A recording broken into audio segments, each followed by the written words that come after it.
সকালবেলা এক অন্য পোশাকে আইনজীবীর রূপে একবার দেখা গিয়েছিল প্রাক্তন মুখ্যমন্ত্রীকে, এবং তারপর নিজের বাসভবনেই এবার কিন্তু বৈঠকে বসেছেন তিনি। কারা কারা আসছেন, কি কি বিষয় আলোচনা হতে পারে, কি জানতে পারছো?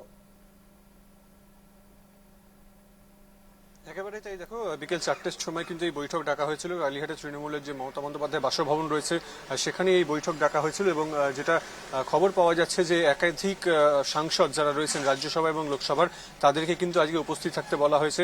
সেই পরিপ্রেক্ষিতে কিন্তু সমস্ত সাংসদ এবং রাজ্যসভা লোকসভা মিলিয়ে সবাই কিন্তু এই বাসভবনের আজকে যে বৈঠক সেই বৈঠকে তারা চলে এসেছেন। এবং বিধানসভা নির্বাচনে একেবারে ধরাশায়ী হয়ে যাওয়ার পরে দলের যে নেতাকর্মীদের মনোবল সেটা কিন্তু অনেক ক্ষেত্রেই ধাক্কা লেগেছে। বেশ কিছু মুখপাত্র, বেশ কিছু তৃণমূল নেতা তাদেরকে কিন্তু প্রকাশ্যে দলের বিরুদ্ধে মুখ খুলতে দেখা গিয়েছিল। এবারে কিন্তু সাংসদ যারা রয়েছেন তাদেরকে ডেকে এই বিষয়ে কড়া বার্তা দিতে পারেন প্রাক্তন মুখ্যমন্ত্রী মমতা বন্দ্যোপাধ্যায়, এমনটাই সূত্র মারফত খবর।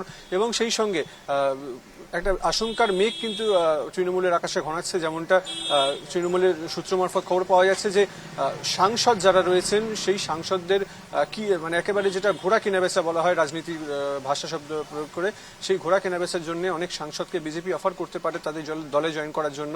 কারণ আমরা খুব ভালো মতন জানি যে চন্দ্রবাবু নাইডু যে জোট রয়েছে সেই বিজেপির সঙ্গে, চন্দ্রবাবু নাইডু সরকারের, সেই সরকারের যারা সাংসদ রয়েছেন সেই সাংসদদের উপরে নির্ভরশীলতা কাটাতে বাংলার দিকে এবার হাত বাড়াতে পারে বিজেপি, এমনটাই আশঙ্কা করছেন তৃণমূল।